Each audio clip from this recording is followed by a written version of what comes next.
Hello, good morning and welcome to our new blog. সকালটা শুরু করছি এক গ্লাস চিয়া সিড দিয়ে, তারপরে হাঁটতে যাব।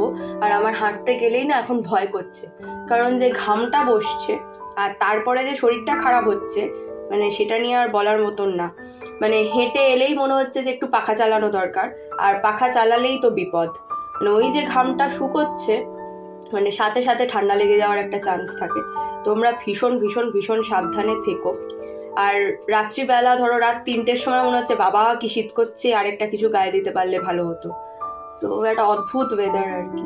যাই হোক, লাঞ্চে রয়েছে ভাত, শুক্তো, আর্ধেক শশা আর চিকেনের একটা মালাইকারি টাইপের বলা যায়, মানে কোরমা বেসিক্যালি। তো এই যে আমরা পৌঁছে গেছি আন্টির বাড়িতে। এই বাড়ি তোমরা আগে অনেকবার দেখেছো। আর আজকে আমাদের একটা প্রেয়ার মিটিং রয়েছে, সেই জন্য আমরা বেশ তাড়াতাড়ি, মানে রোদ্দুর থাকতে থাকতেই পৌঁছে গেছি। সো বুঝতেই পারছো যে তাড়াতাড়ি করে লাঞ্চ করেই আমরা চলে এসেছি, যদিও আমাদের বাড়ির খুবই কাছে, তবুও।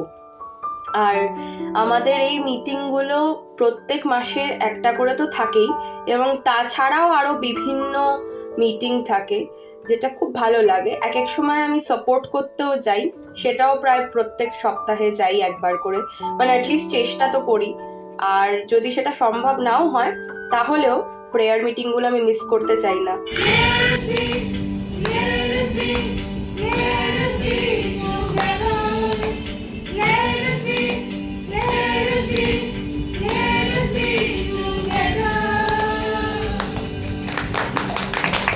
তো তারপরে আমরা একটা কমেমোরেটিভ ফটোগ্রাফ তুলে নিলাম সবার সাথে, এবং এখন আমরা এই চায়ের দোকানটায় যাচ্ছি। এই যে চায়ের স্টলটা দেখতে পাচ্ছ, এইটা আমার বাড়ি ফেরার রাস্তা, তোমরা অনেকেই এখন চিনে গেছো। তো আমরা 3 বন্ধু মিলে চলে এসেছি। এখন আমরা জমিয়ে আড্ডা মারবো এবং তার সাথে কিছু খাওয়া দাওয়া করবো। চা তো খাবোই, তারপরে দেখা যাক আর কি খাওয়া যায়, কারণ সবাই মিলে একসাথে বসে গল্প করতে করতে খেতে খুব ভালো লাগে। তো আর বাড়ি গিয়ে ডিনারটাও করতে হবে না, এটাও একটা বড় ব্যাপার। এই যে সবাই একসাথে আড্ডা মারতে মারতে খাওয়া, আহা। তো ওরা চা খেলো আর আমি একটু কফি খেলাম, একটু ঠান্ডা ঠান্ডা পড়েছে তো বেশ ভালো লাগছে কফিটা এখন। তো চলো, দেখা হবে তোমাদের সাথে আরেকটা নতুন ব্লগে। টিল দেন টাটা, সবাই খুব ভালো থেকো।